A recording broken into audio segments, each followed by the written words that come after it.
नमस्कार, स्वागत है आपका डीडी न्यूज में। आपके साथ मैं हूं गौरव श्रीवास्तव और आप देख रहे हैं हमारा खास कार्यक्रम खबर दुनिया की। खबर दुनिया की में आज की कड़ी में बात होगी इजराइल में न्यायिक सुधार विधेयक को बहुमत हासिल होने की, ग्रीस के धधकते जंगलों की, रूस यूक्रेन युद्ध में मॉस्को पर हमले की, ट्यूनीशिया लीबिया सीमा पर प्रवासियों के संघर्ष की और सूखे की मार झेल रहे ट्यूनीशिया के दर्द की। साथ ही इसके अलावा होगा और बहुत कुछ, लेकिन सबसे पहले नजर हेडलाइंस पर। इजराइल की बेंजामिन नेतन्याहू सरकार ने दर्ज की बड़ी सियासी जीत, न्यायिक सुधार से जुड़े अहम बिल पर संसद की मोहर, 64 के मुकाबले 0 से विधेयक पारित, विपक्ष ने किया बहिष्कार, देशव्यापी प्रदर्शनों का दौर जारी।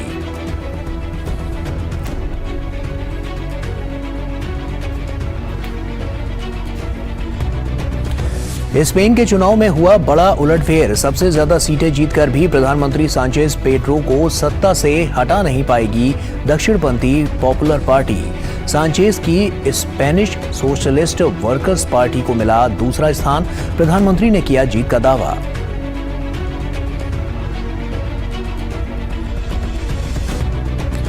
उत्तर कोरिया ने फिर दागी बैलिस्टिक मिसाइल, जापान ने कहा ऐसा प्रतीत होता है कई दागी गई हैं कई मिसाइलें। उत्तर कोरिया से तनाव के बीच दूसरी अमेरिकी परमाणु पनडुब्बी सोमवार को पहुंची दक्षिण कोरिया।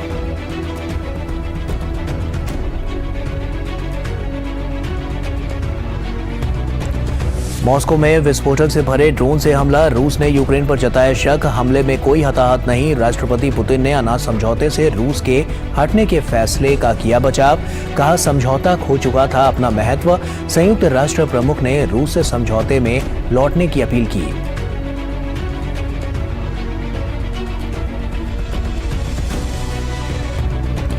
न्यूजीलैंड के न्याय मंत्री पर कार को टक्कर मारने का आरोप, कानूनी शराब सीमा का उल्लंघन करने के बाद दिया अपने पद से इस्तीफा, दोषी पाए जाने के बाद लगाया जा सकता है जुर्माना और निलंबित किया जा सकता है लाइसेंस।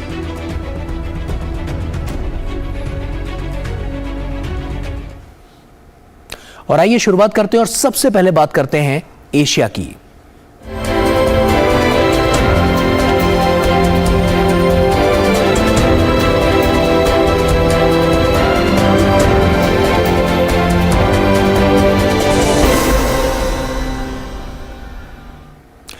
प्रधानमंत्री बेंजामिन नेतन्याहू के बदलाव को इजराइल ने अस्वीकार किया है। लोगों का कहना है कि भ्रष्टाचारी नेतन्याहू खुद को बचाना चाहते हैं।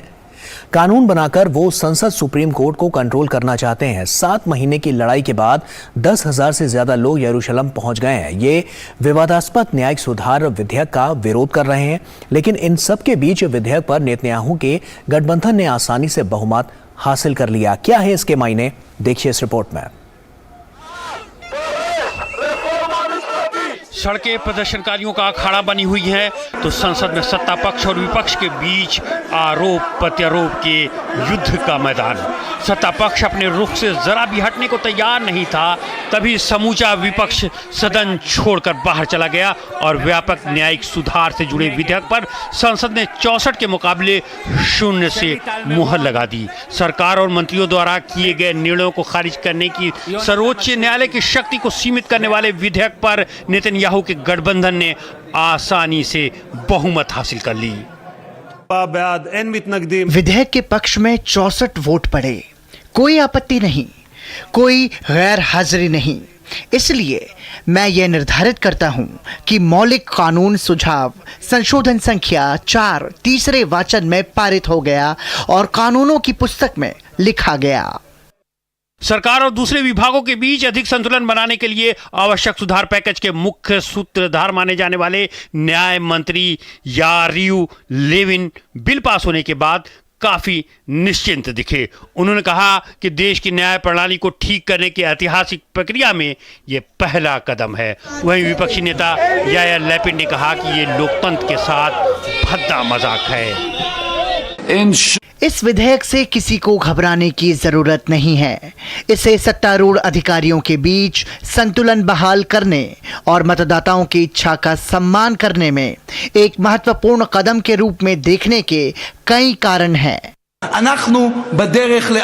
आप इजराइल राज्य, इजराइल के लोगों और इजराइल रक्षा बलों को कमजोर कर रहे हैं। जिस तरह से पिछले कई महीनों से बिल के विरोध में देशव्यापी प्रदर्शन चल रहा है, अब बिल के पास हो जाने के बाद गतिरोध के और बढ़ने की आशंका जताई जा रही है। मतदान से कुछ देर पहले राजनीतिक निगरानी समूह और मध्यमार्गी विपक्षी नेता ने इस कानून के खिलाफ सुप्रीम कोर्ट में अपील करने की बात कही है। सोमवार को भी देशव्यापी अभियान जारी रहा। कुछ प्रदर्शनकारियों ने न्यायाधीशों का रूप धारण कर और हाथ में हथकड़ियां लगाकर विरोध प्रदर्शन में शामिल हुए। जगह जगह पुलिस और प्रदर्शनकारियों के बीच जमकर झड़प हुई। हमें डर है कि हम तानाशाही की ओर जा रहे हैं और हम प्रदर्शन कर यह बताना चाहते हैं कि यह कैसा दिखेगा। यही कारण है कि हम न्यायाधीशों की वेशभूषा धारण की है और अपने आप को हथकड़ी लगा रखी है। जनवरी के पहले हफ्ते में इजराइल के न्याय मंत्री यारिव लेविन ने न्याय व्यवस्था में सुधार का प्रस्ताव पेश किया था। इस कानून को लागू हो जाने के बाद इजराइल की संसद को साधारण बहुमत से सुप्रीम कोर्ट के फैसले को रद्द करने की शक्ति मिल जाएगी। आलोचकों का डर है कि सरकार इसका इस्तेमाल प्रधानमंत्री बेंजामिन नेतन्याहू पर चल रहे आपराधिक मुकदमों को खत्म करने के लिए कर सकती है। हालांकि भ्रष्टाचार के आरोपों का सामना कर रहे नेतन्याहू ने इन दावों को खारिज किया है। न्यायपालिका में व्यापक सुधार के प्रस्ताव लाए जाने के बाद से ही इसका जमकर विरोध हो रहा है। बिल के विरोध में सोमवार को बैंक समेत दूसरे व्यापारिक प्रतिष्ठान पूरी तरह से बंद रहे। और न्यूजीलैंड की न्याय मंत्री किरी एलन ने सोमवार को अपने पद से इस्तीफा दे दिया।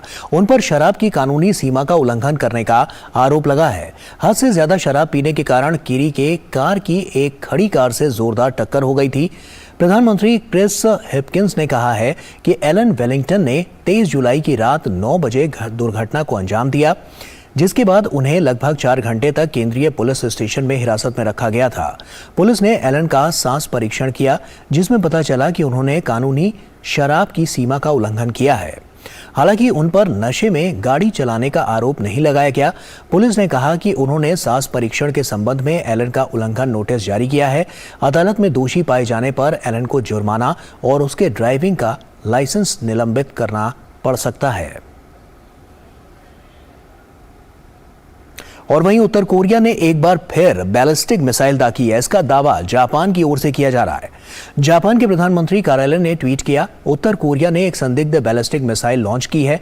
दक्षिण कोरिया की योनहाप समाचार एजेंसी ने मंगलवार को अपनी सेना के हवाले से खबर दी कि उत्तर कोरिया ने अपने पूर्वी तट के पास समुद्र में एक बैलिस्टिक मिसाइल दागी है। इससे पहले उत्तर कोरिया ने पिछले हफ्ते 2 बार मिसाइल लॉन्च की थी। दरअसल हाल ही में अमेरिका और दक्षिण कोरिया के बीच सैन्य स्तर पर हथियारों की तैनाती को लेकर हुई बातचीत से उत्तर कोरिया भड़क गया। इस बीच अमेरिका की दूसरी परमाणु पनडुब्बी सोमवार को दक्षिण कोरिया पहुंची। इससे पहले पिछले हफ्ते दशकों बाद पहली बार अमेरिका की कोई परमाणु पनडुब्बी दक्षिण कोरिया पहुंची थी। और आइए अब बात करते हैं यूरोप की।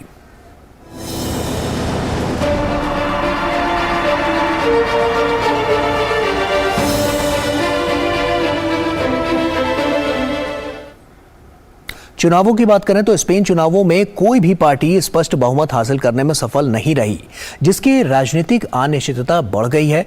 देश में समय से पहले कराए चुनावों में त्रिशंकु संसद उभर कर सामने आई है और किसी भी दल को स्पष्ट बहुमत नहीं मिला है। सभी वोटों की गिनती के बाद आए नतीजों के मुताबिक एल्बर्टो फिजियोनो की पॉपुलर पार्टी और उसकी संभावित सहयोगी धुर दक्षिणपंथी पार्टी फोकस कुल 169 सीटें जीतने में कामयाब रही, जबकि स्पेन को सरकार बनाने के लिए कुल 176 सीटों की जरूरत है।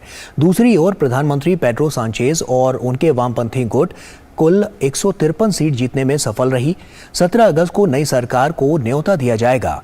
स्पेन के राजा पॉपुलर पार्टी को सरकार बनाने का निमंत्रण देंगे। 2015 में इसी तरह की स्थिति बनी थी और पॉपुलर पार्टी सरकार नहीं बना पाई थी। अगर फिंचू समर्थक नहीं जुटा सके तो सरकार बनाने का न्योता मौजूदा प्रधानमंत्री पेड्रो सांचेज को जाएगा। वैसे तो सरकार बनाने के लिए कोई समय तय नहीं है, लेकिन अगर दोनों दल 2 महीने के अंदर समर्थन नहीं जुटा पाते हैं तो फिर से चुनाव कराए जाएंगे। प्रधानमंत्री सांचेज ने दक्षिणपंथी पार्टियों की चुनाव में हार हुई है।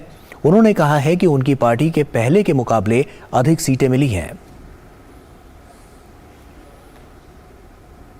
और वहीं रूस और यूक्रेन के बीच युद्ध को अब करीब 1.5 साल होने वाला है। इस बीच जहां रूस की सेना लगातार यूक्रेन में अपने हमलों को तेज कर रही है, वहीं यूक्रेनी सेना भी जबरदस्त पलटवार में जुटी है। इसी बीच अब एक बार फिर रूस के रक्षा मंत्रालय के पास ड्रोन्स के कुछ टुकड़े पाए गए हैं, जिससे अब मॉस्को में हलचल मच गई है। रूस यूक्रेन के बीच जंग की छींटें रह रहकर मास्को पे पड़ती दिख रही हैं। हालांकि पिछले 17 महीने में कई बार मास्को भी हमले में घायल होता रहा है। जाहिर है, हमला अगर दुश्मन देश पर होगा तो आरोप भी उसी पर मढ़ा जाएगा। हर बार की तरह इस बार भी क्रेमलिन ने हमले का आरोप यूक्रेन पर लगाया, लेकिन यूक्रेन ने इस बार भी हमले की जिम्मेदारी नहीं ली। हालांकि हमले के पीछे का मंसूबा अभी तक स्पष्ट नहीं हुआ है, लेकिन शक की सुई बार बार यूक्रेन की तरफ ही घूम रही है, क्योंकि एक दिन पहले जेलेंस्की ने ओडेशा हमले के लिए जिम्मेदार रूस को ठीक उसी तरह महसूस होने की बात कही थी, जैसा कि वो इस वक्त कर रहे हैं। रूस ने यूक्रेन पर मास्को से ड्रोन से हमला का आरोप लगाते हुए इसे रूसी डिफेंस सिस्टम द्वारा नाकाम करने का दावा किया। रूसी रक्षा मंत्रालय ने ड्रोन हमले को आतंकी हमला बताया। मास्को के मेयर ने कहा कि हमला करीब सुबह 4 बजे 2 गैर आवासीय इमारतों पर हुआ। क्रेमलिन ने कहा कि मास्को पर हमले के अलावा यूक्रेन ने क्रीमिया प्रायद्वीप पर 17 ड्रोनों के जरिए हमले की कोशिश की, जिसे उनके सैनिकों ने नाकाम कर दिया। मॉस्को यूक्रेन में अपना विशेष सैन्य अभियान जारी रखेगा। रूस पर यूक्रेनी ड्रोन हमलों के बावजूद उनके सैनिक अपने सभी लक्ष्यों को हासिल करेगा। दरअसल पिछले कई दिनों से यूक्रेन के बंदरगाह शहर ओडेसा पर रूसी सैनिकों द्वारा लगातार मिसाइल दागा जा रहा है, जिसमें न सिर्फ शहर के आवासीय इलाकों को नुकसान पहुंचा है, बल्कि विश्व धरोहर सूची में शामिल कई केंद्र तबाह हो गए हैं। ओडेसा स्थित कई सांस्कृतिक स्थलों पर हमले को यूनेस्को ने निराशा जताते हुए रूसी सेना के हमले की निंदा की। हालांकि क्रेमलिन ने रूसी सैनिकों द्वारा ओडेसा स्थित ऐतिहासिक धरोहरों पर हमले के आरोप से इनकार किया। दरअसल ओडेसा पर हमले को क्रीमिया पुल पर हुए हमले से जोड़कर देखा जा रहा है। हम एक बार फिर से दोहरा रहे हैं कि हमारे सैनिक कभी भी सामाजिक बुनियादी सुविधाओं पर हमला नहीं करते हैं, चाहे वो मंदिर, चर्च और अन्य धार्मिक स्थल ही क्यों न हो। इसीलिए हम इन आरोपों को स्वीकार नहीं करते हैं। यह एक पूर्ण झूठ है। इस बीच काला सागर अनाज सौदे से रूस के हटने के बाद राष्ट्रपति व्लादिमीर पुतिन ने अपने निर्णय का बचाव किया। राष्ट्रपति पुतिन ने कहा कि काला सागर अनाज समझौता अपना महत्व खो चुका था, जिसे आगे बढ़ाने का कोई मतलब नहीं रह गया। हालांकि संयुक्त राष्ट्र महासचिव एंटोनियो गुटेरेस ने राष्ट्रपति व्लादिमीर पुतिन को दिए गए प्रस्ताव के अनुरूप सुरक्षित काला सागर निर्यात की अनुमति देने वाले समझौते पर फिर से लौटने की अपील की। काला सागर पहल की समाप्ति के कारण सबसे कमजोर लोगों को अधिक कीमत चुकानी पड़ेगी। जब खाद्य कीमतें बढ़ती हैं तो हर कोई इसके लिए भुगतान करता है। उधर यूक्रेन के राष्ट्रपति ने काला सागर के जरिए होने वाले अनाज निर्यात के लिए रूसी सैनिकों द्वारा यूक्रेन जहाजों पर हमला करने की आशंका जताई है, जिसके लिए जेलेंस्की ने नाटो काउंसिल से ग्रेन कॉरिडोर ऑपरेशन सही तरीके से चलाए जाने के लिए मदद मांगी है। बहरहाल पूर्वी यूक्रेन में जारी घमासान के बीच अमेरिकी विदेश मंत्री ने कहा कि जेलेंस्की की सेना ने रूसी कब्जे से करीब 50% हिस्से को छुड़ा लिया है। साथ ही उन्होंने कहा कि दोनों देशों के बीच जारी युद्ध कई महीने चलने वाले हैं। और वहीं दुनिया भर में जंगल की आग की घटनाओं में लगातार बढ़ोतरी हो रही है। ताजा संकट यूरोपीय देश ग्रीस में देखने को मिल रहा है, जहां इसने लोगों का जीवन अस्त व्यस्त कर दिया है। यहां के रोड्स और कोरफू द्वीप पर आग ने इतना भीषण रूप ले लिया है कि तमाम रिहायशी इलाके भी चपेट में आ गए हैं। क्या है वजह, आइए जानते हैं। ग्रीस के रोड्स आइलैंड के धधकते जंगल, भीषण आग पर काबू पाने की जद्दोजहद करते ग्रीस समेत कई देशों के अग्निशमन कर्मी। बीते हफ्ते कई दिनों से चल रही लू के कारण आग भड़क उठी है और तापमान 40 डिग्री के पार चला गया है। ये द्वीप सैलानियों की पसंदीदा जगह है। रोड्स ग्रीस के दक्षिण पूर्वी तट पर डोडेकेलेनी द्वीप समूह में स्थित है। आग ऐसे समय में लगी है जब पर्यटकों की बड़ी संख्या यहाँ मौजूद है। आग के कहर से बचाने के लिए सैलानियों को सुरक्षित निकाला गया है। इस दौरान कई लोगों को एयरपोर्ट पहुँचने के लिए घंटों चिलचिलाती गर्मी में पैदल चलकर अपने गंतव्य पर पहुँचना पड़ा। जान बचाकर सुरक्षित पहुँचे कई पर्यटकों ने आप बीती सुनाते हुए कहा कि ये धरती पर नरक जैसा है। close up it looked like hell on earth. ईमानदारी से कहूं तो पास से देखने पर यह धरती पर नर्क जैसा लग रहा था। उधर भीषण आग फैली हुई है, वहीं होटल में बहुत से सैलानी मौजूद हैं। साल 2022 में रोड्स में 25 लाख सैलानी आए थे। द्वीप के पूरे पूर्वी तट पर होटल बने हुए हैं। द्वीप के मध्य और दक्षिणी हिस्से में मौजूद कुल 12 कस्बों और गांवों को खाली करा लिया गया है। इनमें से लिंडोस भी शामिल है, जो यात्रियों के लिए मुख्य आकर्षणों में से एक है। इसकी पहाड़ी की चोटी पर एक्रोपोलिस है। रोड्स के हवाई अड्डे पर फंसे सैलानियों को वापस लाने के लिए ब्रिटेन ने कई अतिरिक्त उड़ानों की व्यवस्था की है। साथ ही यह भी घोषणा की है कि रोड्स के लिए रविवार 30 जुलाई तक की सभी उड़ानें और छुट्टियां रद्द कर दी गई हैं। ब्रिटेन के प्रधानमंत्री ऋषि सुनक ने रोड्स में फंसे अपने नागरिकों से टूर ऑपरेटरों के संपर्क में रहने का आग्रह किया है। वहीं जर्मनी की दिग्गज कंपनी तुई ने रोड्स के लिए अपनी सभी आने वाली यात्री उड़ानें निलंबित कर दी हैं। हालांकि पर्यटकों को सुरक्षित निकालने में मदद करने के लिए खाली विमान भेजने का फैसला लिया गया है। ग्रीस के विदेश मंत्रालय और दूतावासों ने पर्यटकों की मदद के लिए रोड्स हवाई अड्डे पर एक स्टेशन स्थापित किया है। यह बेहद भयानक है। घरों की बालकनियां राख से अड़ी पड़ी हैं। हर तरफ धुआं धुआं था। लोग राख से ढके हुए थे और चांद की तरह लाल थे। रोड से जैसे तैसे पर्यटक निकलकर घर जाने के लिए संघर्ष कर रहे थे, तो इस बीच एक और जगह आग की चपेट में आ गई। एक और लोकप्रिय द्वीप फोरकू के जंगल भी आग उगलने शुरू कर दिए। द्वीप के अधिकारियों ने होटल छोड़ने पर मजबूर हजारों लोगों के लिए आपातकालीन व्यवस्था की है। इन लोगों को जिम, स्कूलों, कॉन्फ्रेंस सेंटर में रहने की व्यवस्था की गई है। ग्रीस पिछले 10 दिनों से लू की चपेट में है। सप्ताह के अंत में स्थानीय स्तर पर तापमान 40 डिग्री सेल्सियस के ऊपर पहुंच गया। रोड्स में आग तेज हवाओं के कारण भड़की थी। जंगल की आग के खतरे मंडराने के कारण 30,000 लोगों को सुरक्षित स्थान पर पहुंचाया गया है। ग्रीस में अब तक की ये सबसे बड़ी निकासी मानी जा रही है। 16,000 लोगों को जमीन के रास्ते बाहर सुरक्षित निकाला गया है। वहीं 3,000 लोगों को समुद्र के रास्ते निकालना पड़ा। जलवायु परिवर्तन की वजह से बीते सालों में जंगल की आग का दायरा बढ़ता जा रहा है। और अब बात अफ्रीका की।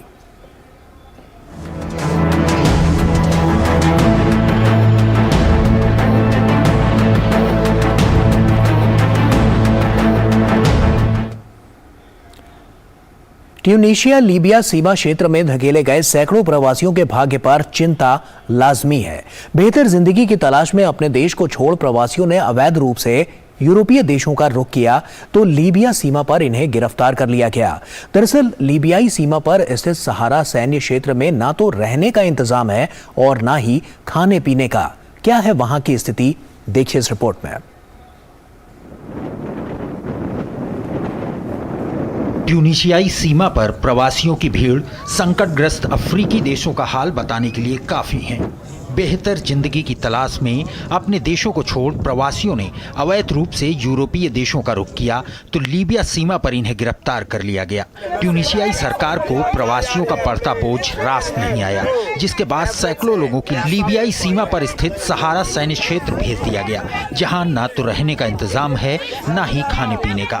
करीब 2 हफ्तों से यहां लाए गए शरणार्थियों को कभी कभार खाने के साथ पानी दे दिया जाता है। कठिन परिस्थितियों में रह रहे प्रवासियों ने अब संयुक्त राष्ट्र से हस्तक्षेप करने की गुहार लगाई है। ट्यूनीशियाई सरकार ने जुलाई की शुरुआत में यात्रियों और स्थानीय लोगों के बीच फैली हिंसा के बाद प्रवासियों को लीबिया के साथ सीमा पर एक उजाड़ सहारा सैन्य क्षेत्र में स्थानांतरित कर दिया। 2 सप्ताह से अधिक समय से गंभीर परिस्थितियों में रह रहे हैं। यहाँ बहुत सारे सांप हैं, वहाँ खाना नहीं है, हम यहीं सोते हैं। इतनी गंदगी है कि हमें परेशानी हो रही है। हमें संयुक्त राष्ट्र से मदद की ज़रूरत है, कृपया हमें यही चाहिए। उधर प्रवासियों को ले जा रही एक नाव के सेनेगल की राजधानी डकार में उस वक्त हादसे का शिकार हो गई जब वह यूरोपीय देश की सीमा में प्रवेश करने की कोशिश कर रहा था। हादसे में दर्जन से अधिक लोगों की मौत हो गई। दरअसल हाल के दिनों में ट्यूनीशिया के रास्ते यूरोपीय देशों में अवैध रूप से प्रवेश करने वाले प्रवासियों की संख्या में भारी इजाफा देखा जा रहा है। इसी वजह से यूरोपीय देशों ने प्रवासियों को रोकने के लिए ट्यूनीशिया पर दबाव बढ़ा दिया। इसलिए भूमध्य सागरीय देशों पर प्रवासियों के अवैध प्रवाह को रोकने के लिए आयोजित सम्मेलन में एक व्यापक गठबंधन बनाने की बात की गई। सम्मेलन को संबोधित करते हुए इटली की प्रधानमंत्री मेलोनी ने नरमी दिखाते हुए कानूनी रास्ते से माइग्रेट को लेने पर सहमत तो जता दी, लेकिन प्रवासियों के बाढ़ रोकने के लिए अधिक प्रयास किए जाने की जरूरत की वकालत कर दी। इसी सिलसिले में यूरोपीय संघ और ट्यूनीशिया ने पिछले सप्ताह एक रणनीतिक साझेदारी समझौते पर हस्ताक्षर किए, जिसमें मानव तस्करों पर नकेल कसना और सीमाओं को सख्त करना शामिल था। समझौते के तहत ट्यूनीशिया प्रवासियों के प्रवेश को रोकेगा, बदले में यूरोप उसकी मदद के लिए $1 अरब की मदद देगा। सम्मेलन में इसके पीछे तर्क दिया गया कि यूरोपीय देश प्रवासियों को अपने से दूर नहीं कर रहा है, बल्कि वह उन लोगों की सुरक्षा को लेकर चिंतित है जिनकी तस्करी की जाती है। बड़े पैमाने पर अवैध आप्रवासन हम में से हर एक को नुकसान पहुंचाता है। आपराधिक समूहों को छोड़कर जो सबसे मजबूर लोगों की कीमत पर अमीर बनते हैं और अपनी ताकत का इस्तेमाल कर अपने संस्थानों को खराब करने वाली सरकारों, नागरिकों, अर्थव्यवस्था, राजनीतिक स्थिरता और लोकतांत्रिक संतुलन को खतरे में डालने के खिलाफ भी करते हैं।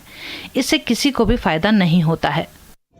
ट्यूनीशिया से नाव के जरिए इटली जाना इन प्रवासियों के लिए काफी आसान है, क्योंकि समुद्री रास्ते से इटली की दूरी यहाँ से महज 600 किलोमीटर है।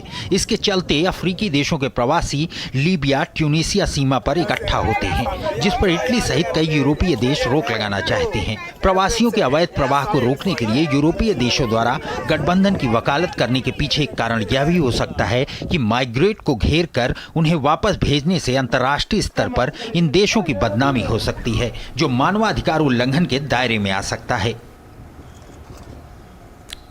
और वहीं रिकॉर्ड सूखे की मार झेल रहे ट्यूनीशिया में लोग पीने के पानी का उपयोग सिंचाई और खेती के लिए तो छोड़िए, खुद की प्यास बुझाने के लिए भी नहीं कर पा रहे हैं।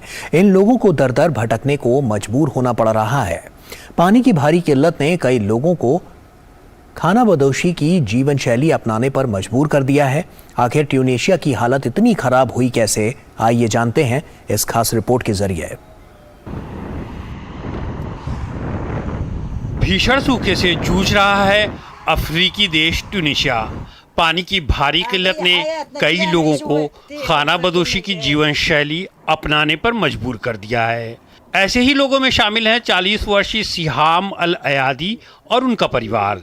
ये लोग खुद और पशुओं के लिए चरागाह और पानी की तलाश में दर दर भटकने पर मजबूर हैं। जहां थोड़े से पानी की उम्मीद दिखाई देती है, वहीं अपने खेमे गाड़ देते हैं।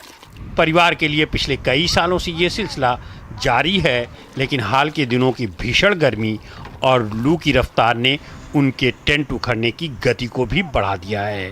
दरअसल इन खानाबदोशों की आय का स्रोत उनके जानवर होते हैं, यानी अगर उन्हें पानी और खाना मिलेगा तो परिवार का चूल्हा भी जलेगा।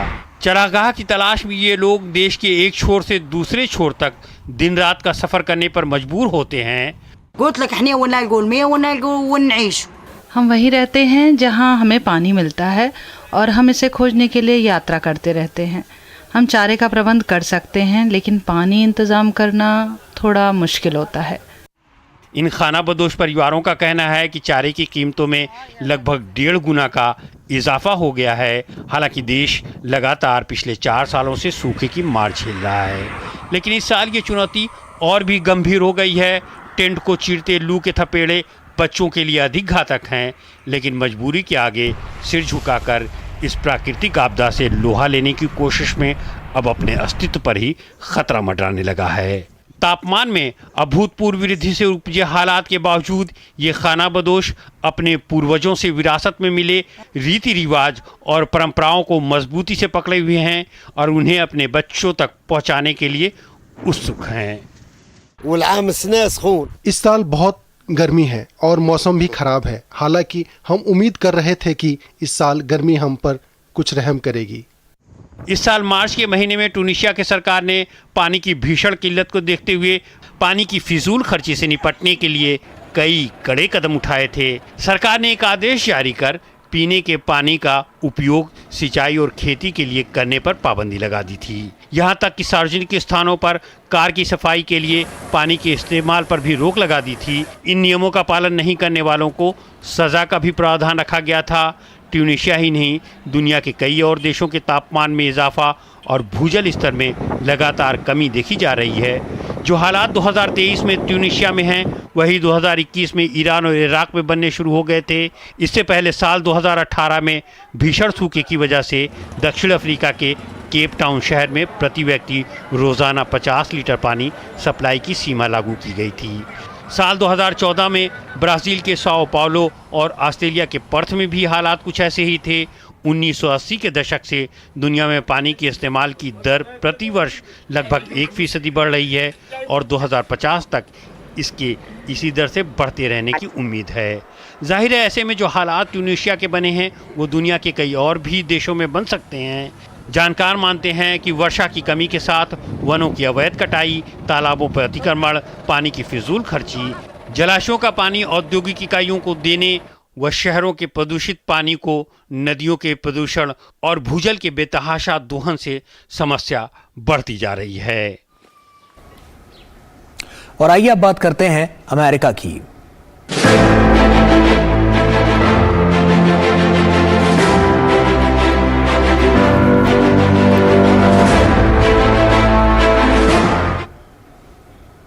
सोशल मीडिया प्लेटफॉर्म ट्विटर के मालिक एलन मस्क की एक दिन पहले की गई घोषणा के बाद ट्विटर ने सोमवार को अपने लोगों को नीले पक्षी से बदलकर काले और सफेद एक्स लोगो में परिवर्तित कर दिया है।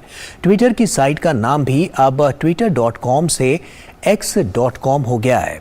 एलन मस्क ने भी अपने ट्विटर प्रोफाइल में भी एक्स का लोगो लगाया है। एलन मस्क ने जब से ट्विटर की कमान अपने हाथों में ली है, वे इसमें लगातार बदलाव कर रहे हैं।